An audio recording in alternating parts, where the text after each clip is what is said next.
wabarakatuh. Sebelumnya terima kasih atas kehadirannya kepada yang terhormat Bapak Dr. Andes Raden Kuncoro Wulandewojati MSN selaku penguji utama dalam skripsi saya, dan juga Bapak Denny Wahyu Triawan SPD MPD selaku sekretaris penguji, serta Bapak Roni Siswo CJ SPD MPD selaku dosen pembimbing dan juga ketua penguji dalam skripsi saya. Perkenalkan, saya Wismayati dengan NIM 2020624113. Saya akan mempresentasikan hasil dari skripsi saya yang berjudul Pengembangan Media Pembelajaran Animasi 2 Dimensi pada materi prinsip dasar animasi di SMK Negeri 5 Yogyakarta. Nah, latar belakang saya mengambil judul penelitian ini adalah karena pentingnya pendidikan untuk menghasilkan sumber daya manusia yang berkualitas agar dapat memajukan negara dan dapat menghadapi tantangan zaman saat ini. Tapi faktanya, ternyata kualitas pendidikan di Indonesia tergolong rendah, di mana dibuktikan dari adanya data-data seperti Indonesia berada pada peringkat 65 dari 130 negara menurut Global Capital Report pada tahun 2017, dan berada pada peringkat 71 dari 79 negara menurut Program for International Student Assessment pada tahun 2019. Padahal, Indonesia memiliki bonus demografi yang besar, yaitu 190,98 juta jiwa yang memasuki usia produktif. Tapi sayangnya ternyata pengangguran di Indonesia juga cukup tinggi, yaitu sekitar 7,2 juta jiwa menurut Badan Pusat Statistik pada tahun 2024 saat ini. Nah, dalam upaya untuk mengatasi permasalahan tersebut tentunya dengan melakukan peningkatan kualitas pendidikan, di mana salah satu caranya adalah dengan memaksimalkan peran guru dalam proses pembelajaran. Nah, untuk memaksimalkan peran guru dalam proses pembelajaran itu sendiri, dapat menggunakan media pembelajaran yang efektif. Di mana salah satu media pembelajaran yang efektif dapat menggunakan media pembelajaran yang berbasis animasi, karena mampu menjelaskan sesuatu yang sulit bahkan imajinatif sekalipun. Nah, untuk materi pembelajaran seni rupa yang cukup sulit berdasarkan hasil survei yang sudah penelitian lakukan terhadap 44 responden kelas 11 jurusan animasi B di SMK Negeri 5 Yogyakarta, yaitu adalah materi prinsip dasar animasi. Padahal, animasi saat ini berperan sangat penting dalam kemajuan teknologi. Seperti kita kenal dengan animasi, yaitu dalam pengembangan game, kemudian virtual reality, termasuk juga CGI dalam pembuatan film, dan lain-lain.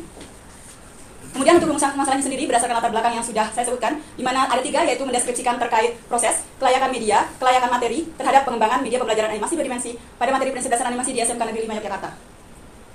Selanjutnya adalah tujuan penelitian, yaitu terkait mendeskripsikan bagaimana proses, kelayakan materi, dan juga media terkait pengembangan produk yang sudah dijelaskan sebelumnya. Nah, selanjutnya adalah terkait kajian pustaka, nantinya akan didalami terkait media pembelajaran yang digunakan, animasi, kemudian materi prinsip dasar animasi, dan juga tinjauan desain. Dilanjutkan adanya penelitian yang relevan. Di sini sudah ada yang membuat pengembangan media yang berbasis animasi, seperti Sari, Amalia, kemudian Anggraini, Nexi, dan Fitriana, yang mengembangkan media pembelajaran animasi yang berbasis untuk materi pembelajaran tematik, kemudian ada juga fotosintesis, materi sistem peredaran manusia, materi asam basa, dan lain-lain. Dilanjutkan dengan kerangka berpikir, di mana diawali dari melihat kondisi awal, dilanjutkan dengan menemukan permasalahan, lalu nantinya akan dikaji secara lebih lanjut, dan ditentukan metode yang sesuai, dan dilakukannya pengembangan media pembelajaran. Dalam tahap ini ada prosesnya terkait dengan menemukan proses mendesain, dilanjutkan dengan melakukan validasi, dan selanjutnya adalah perbaikan produk, hingga dilakukannya uji coba produk, dan mendapatkan hasil akhir media pembelajaran yang diinginkan. Dilanjutkan dengan tahap metode penelitian, di mana desain yang peneliti gunakan adalah berdasarkan research and development dari Brook and Gall, yang terdiri dari 6 proses, yaitu penemuan potensi dan permasalahan, pengumpulan data, kemudian desain produk, validasi desain, perbaikan desain, dan juga uji coba produk. Selanjutnya adalah terkait subjek penelitian, yaitu peserta di kelas 10 jurusan animasi B di SMK Negeri 5 Yogyakarta. Untuk objeknya sendiri adalah materi prinsip dasar animasi, di mana teknik pengumpulan datanya terkait dengan observasi, wawancara, dokumentasi, dan juga survei. Nah, pada tahap hasil penelitian di sini ditemukan bahwa potensi dan permasalahannya terkait untuk peserta didik, di mana peserta didik ternyata sulit dalam berkonsentrasi, mudah lupa, sulit memahami materi karena terlalu banyak, dan juga metode mengajar guru yang kurang sesuai karena dianggap terlalu cepat dan hanya diajarkan melalui buku. Dilanjutkan dengan belum tersedianya media pembelajaran animasi yang berbasis 2 dimensi pada materi prinsip dasar animasi, dan kurangnya motivasi belajar dari peserta didik. Selain itu juga sebagian besar materi animasi ini dijelaskan dalam bahasa Inggris, sementara peserta didik bermasalah dalam hal bahasa tersebut. Selanjutnya adalah terkait fasilitas yang tersedia di sana, secara umum cukup dalam proses pembelajaran kecuali dalam permasalahan media.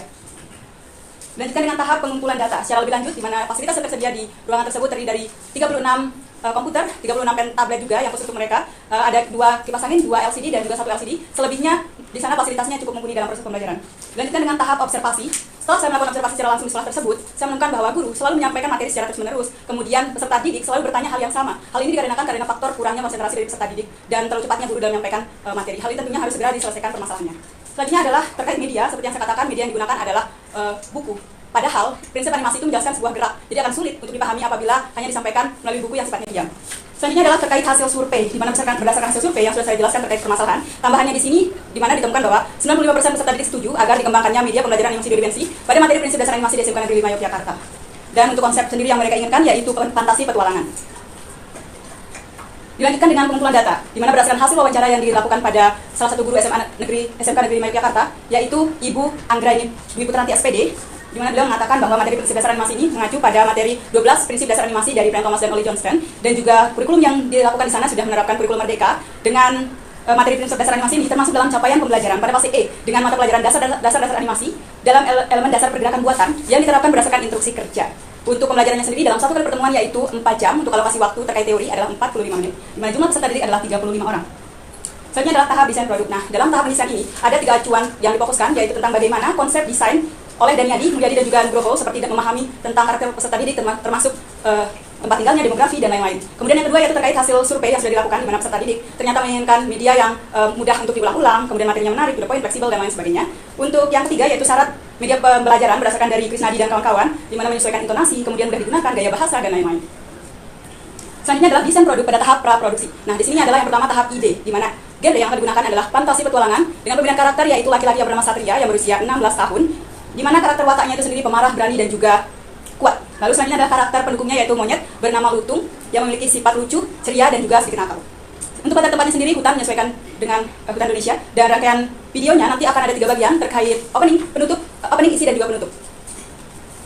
Selanjutnya adalah tahap perencanaan terkait dengan penyediaan software dan hardware, di mana untuk softwarenya sendiri ada penganimasian yaitu menggunakan Moho Pro, kemudian untuk editing video menggunakan CapCut, kemudian untuk audio menggunakan Noises, untuk ilustrasi visualnya menggunakan Auto Sketchbook, kemudian Photoshop dan juga Ibis Pen X, dan untuk hardwarenya menggunakan pen display untuk alat gambar dan juga laptop. Dilanjutkan dengan tahap naskah, di mana di sini mulai dikembangkannya cerita video yang akan dibuat, di mana terdapat sinopsis, genre, sifat karakter, latar tempat, latar waktu, aksi yang akan divisualkan, dan dialog. Untuk materinya sendiri nanti akan dijelaskan secara monolog oleh presenter. Lanjut tahap desain visual terdiri dari penggunaan palet warna. Ada 3 yang difokuskan yaitu untuk latar, untuk karakter, dan juga untuk font. Untuk latarnya sendiri menggunakan warna-warna dingin, untuk karakter dan font menggunakan warna panas dengan konsep pewarnaan komplementer.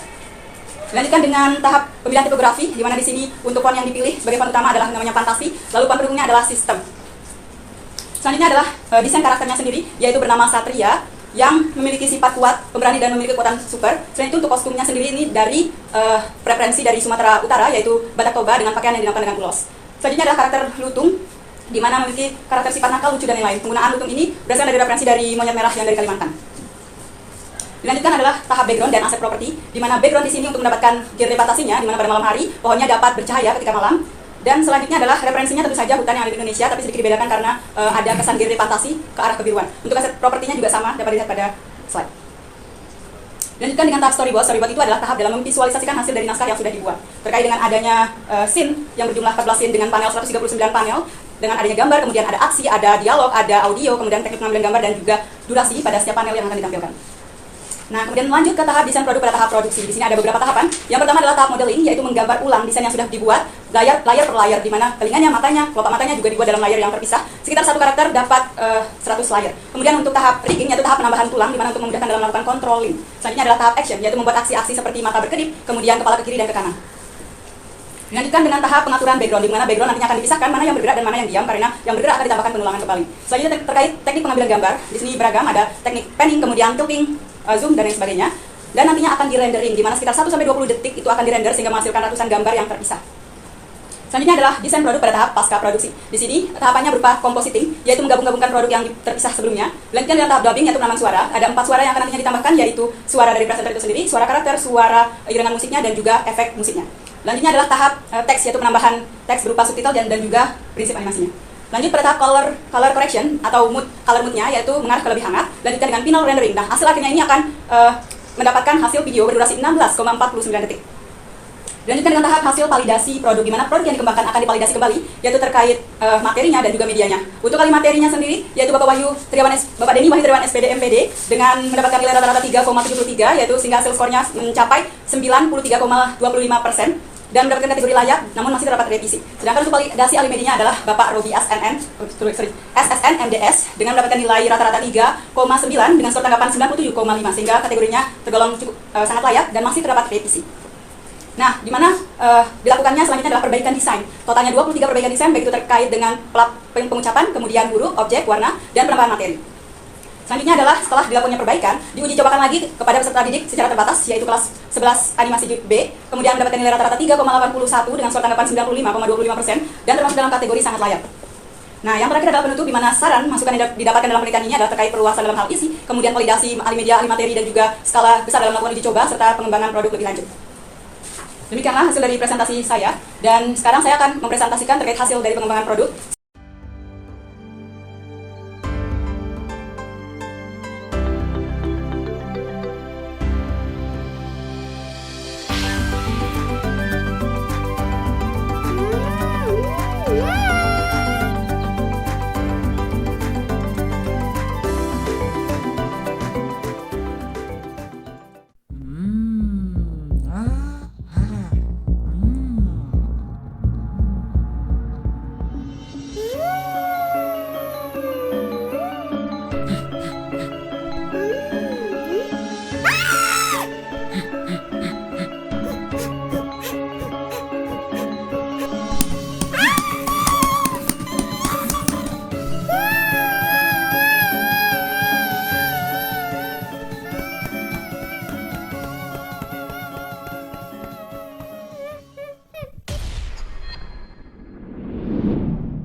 12 Prinsip Animasi oleh Frank Thomas dan Ollie Johnston.